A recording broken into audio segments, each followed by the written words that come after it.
istaqamu, kalau kalian istiqamah ala tariqati, pada jalan manhaj yang telah aku turunkan ini, la asqainahum ma'an ghadaqa, aku akan limpahkan kepada mereka rizki yang tanpa batas. Wa may yattaqillaha yaj'al lahu makhraja wa yarzuqhu min haitsu la. Siapa yang mampu meningkatkan takwanya kepada Allah, salatnya meningkat dari yang fardu tambah sunnah, amalan hartanya meningkat dari zakat tambah infak, amalan Qur'annya meningkat dari sekedar baca mulai kemudian tilawah atau mulai menghafalkannya, amalan puasanya meningkat dari Ramadan mencari sunnah-sunnahnya, tingkatkan. Maka pengertian persamaannya, ya ja'allahu makhraja, semakin meningkat takwanya, semakin aku tuntaskan semua persoalan kehidupannya. Jadi bapak ibu kayaknya nggak dapat masalah, padahal anda tuh mengalami masalah sebetulnya. Cuman masalahnya sebelum dialami diringankan oleh Allah sehingga seakan-akan tak terasa. Ada yang langsung masalah dihadapkan di depannya, tapi diberikan ketenangan dalam jiwanya sehingga perasaannya nikmat saja. Padahal sebelumnya tidak begitu. Macet, sebelumnya menghujat, kadang mencela, klakson nggak berhenti, ya, bikin status juga, langsung kasih komen negatif, ya.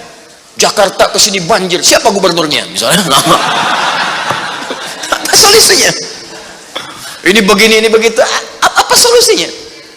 Apa ketenangan yang kita dapatkan? Tapi ada orang yang ketika dapat macet tiba-tiba, Allahu Akbar, dia cuman klik dengan satu tombol, klik keluar murotal. Alhamdulillah ya Allah, engkau kasih macet. Kalau enggak macet seperti ini, bagaimana aku kemudian mendekat kepadamu dengan mendengar murotal ini? Ternyata ketika macetnya 15 menit, hafal ayat 3 ayat. Selalu ada hikmah dalam kehidupan. Sedang zikir, ada yang berdoa, itulah yang dimaksudkan. Dientaskan persoalan, diberikan ketenangan, dan dipahamkan tentang nikmat yang diberikan. Ada orang yang minta dulu.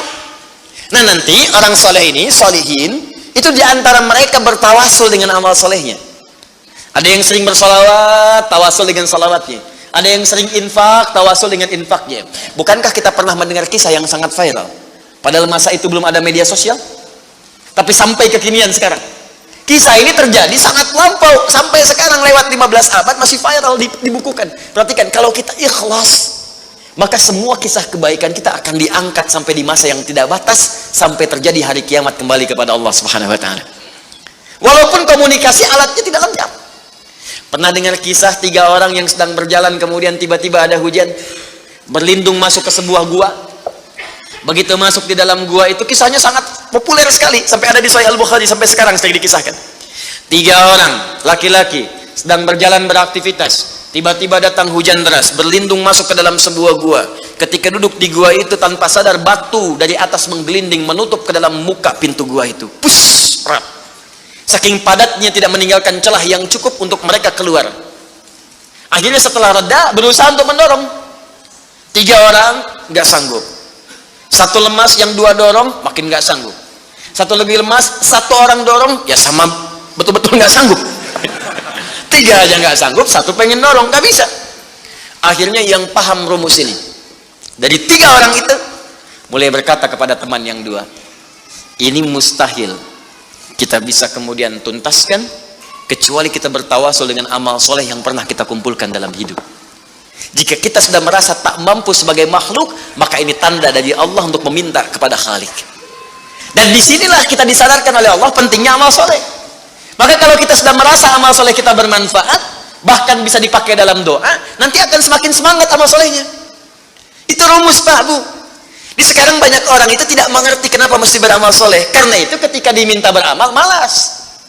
Maghrib sudah sholat, begitu isya adzan, Allahu Akbar, ayo isya, kok cepet amat, barusan udah maghrib sekarang isya lagi. Tapi kalau orang yang mengerti, Allahu Akbar, mudah-mudahan tiap menit sholat. Karena bisa minta, bukankah dalam sholat itu minta? Ya, Rabbighfirli warhamni wajburni warfa'ni, permintaan semua. Dalam sujud minta lagi, minta, selesai. Maka 3 orang itu bermohon dengan amalannya. Yang satu mengatakan, ya Allah, saya punya seorang ibu yang saya baktikan hidup saya untuk melayani beliau. Saya bekerja pulang kemudian tidak pernah saya mengambil sesuatu sebelum ibu saya dulu. Apa yang saya lakukan sebelum tidur, saya kemudian siapkan susu untuknya saat bangun, kemudian saya berikan terlebih dahulu. Saya tidak pernah menyentuh makanan sebelum ibu saya terlebih dahulu menyentuhnya. Satu kali saya datang, ya Allah, mendapati beliau sudah tertidur. Maka saya tidak berani menyentuh kemudian makanan itu. Dan saya punya kebiasaan ketika bangun saya siapkan air susu. Ya, saya bayangkan ibu memberikan ASI kepada saya, maka sekarang saatnya saya memberikan susu kepadanya. Kemudian saya tunggu di sampingnya, saya sampai ibu saya tertidur sampai bangun. Ketika dia bangun, saya tidak pernah terangkan kepadanya bahwa saya memegang nampan itu dari sejak malam sampai dia bangun. Kemudian saya tuangkan, saya minumkan kepada beliau. Setelah beliau menyentuh baru saya makan. Kalau ini menjadi amal soleh yang pernah saya kerjakan, ya Allah, dan Engkau ridha dengannya, mohon bebaskan kami dari kungkungan batu ini. Yang tadinya tidak bergerak, begitu didorong bergeser. Mau keluar masih susah. Ya, ini pertanda dari Allah ingin mendengar semua amalan-amalannya supaya adil terdengar keseluruhannya. Kedua, ya Allah, saya pernah mimpin suatu perusahaan. Kalau bahasa kita sekarang, saya pernah punya bisnis, ya Allah. Kemudian ada karyawan saya, tiba kemudian pamit meninggalkan pekerjaan, tapi gajinya belum saya berikan. Lantas saya simpan gaji itu, dia tak kunjung datang. Kemudian saya berinisiatif, ya Allah, untuk menjadikan gajinya dia sebagai modal, karena khawatir kalau pulang nilainya sudah berkurang. Maka dibelikanlah oleh saya, ya Allah, kambing. Kemudian dikelola kambing itu. Sampai bertahun-tahun datang, kambingnya sudah penuh, ya Allah, dengan berbagai kandang. Ternak sudah banyak, selapangan sudah kumpul. Begitu dia datang, saya berikan kepadanya semuanya itu. Dia mengatakan, kamu bercanda ya? Gaji saya kan cuma 1 juta, kenapa dibalikin tiba-tiba ada 1000 kambing? Orang ini mengatakan, kamu bercanda. Kata orang tadi, tidak, saya tidak bercanda, tapi ini hak kamu yang saya kembalikan. Dikisahkan kisahnya. Saya belikan kambing, saya jaga dengan rawat dengan baik. Lantas dia mengambil semua kambing itu, ya Allah, tanpa memberikan kepadaku sedikit pun. Makasih ya, pergi gitu kan. Masya Allah. Ya gitu, kalau Baduy itu unik gitu ya. Bukan yang di sini, Arab maksudnya ya. Unik gitu. Jadi lugu, polos, berangkat. Ya. Apa yang terjadi? Maka aku pun, ya Allah, menerima dengan berharap ridhomu saja tanpa meminta imbalan sedikit pun darinya. Dia pergi meninggalkanku, aku mengharap ridho darimu. Maka aku bermohon kepadamu, ya Rabb, kalau dengan itu kemudian engkau ridho, maka bebaskan kami dari kungkungan batu ini. Didorong, geser lagi. Perhatikan bagian yang ketiga ini. Ini tidak mudah karena termasuk bagian dari dosa besar. Meninggalkan dosa besar mendatangkan anugerah yang berlimpah tanpa batas. Ya Allah, dulu aku seorang rentenir.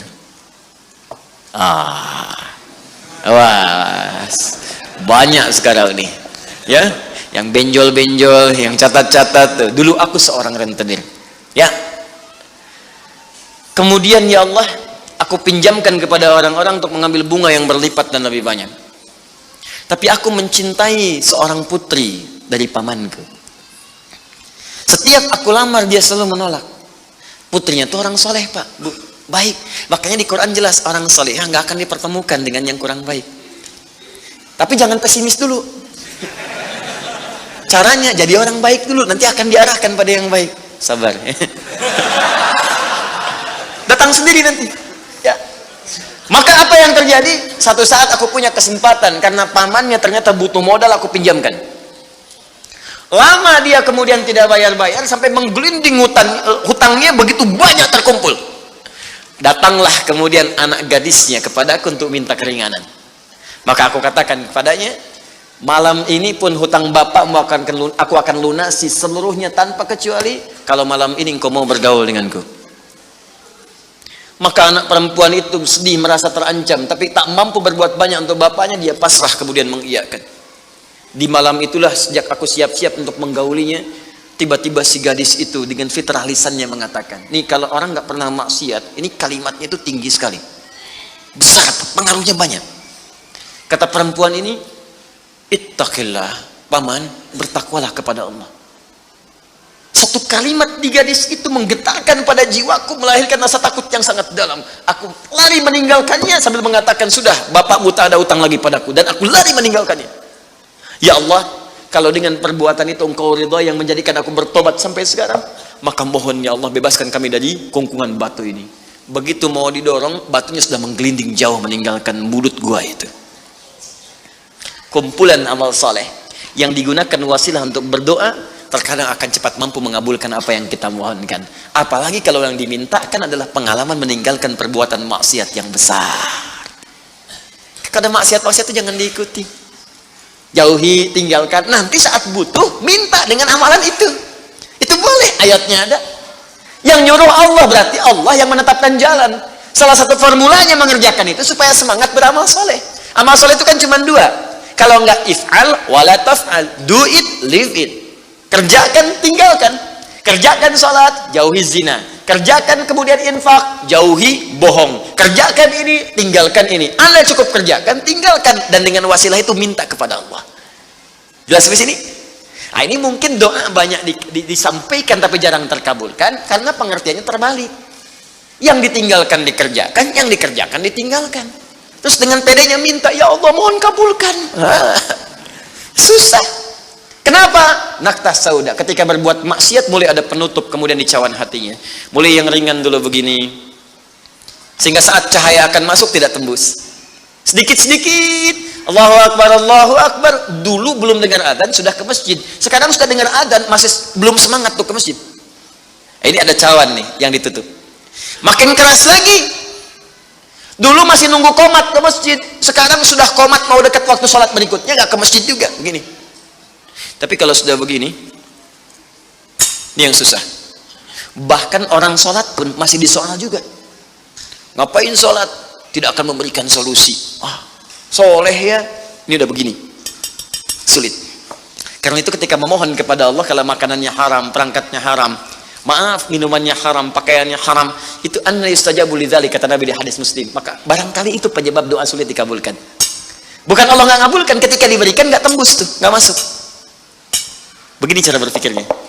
Jadi Al-Fatihah mengajarkan kepada kita untuk istiqamah, menjadikan satu di antara 4 golongan Nabi, Siddiqin, Syuhada, dan orang soleh sebagai modal kehidupan, supaya salah satunya hidup kita ringan.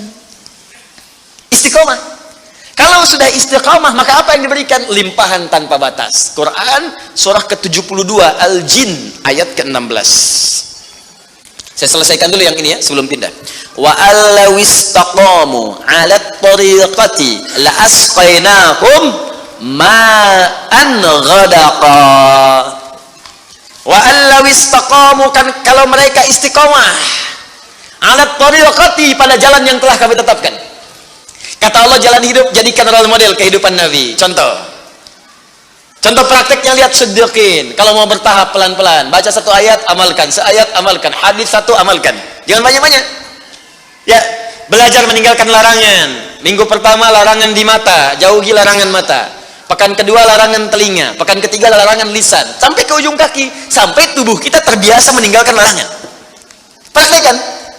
Kalau istiqamah, wa allaw istaqamu, kalau kalian istiqamah ala tariqati, pada jalan manhaj yang telah aku turunkan ini, la asqainahum ma'an ghadaqa, aku akan limpahkan kepada mereka rizki yang tanpa batas. Konon kalau disampaikan dalam keadaan azan, itu berpeluang besar benarnya. Karena itu, dan Al-Quran tidak ada yang salah. Ma'an ghadaqa di ayat ini bukan berarti air, tapi gambaran dari limpahan yang tiada bertepi. Bukankah kalau dalam saat haus paling enak minum air? Bukankah kalau energi itu hilang, air yang datang bisa menguatkan kembali? Ya kan? Bukankah air bisa menjadikan yang kotor menjadi bersih? Maka rizki itu sifatnya luas. Bisa jadi kemudian materi, bisa uang, bisa ketenangan, bisa limpahan keturunan, dan sebagainya. Istiqamah.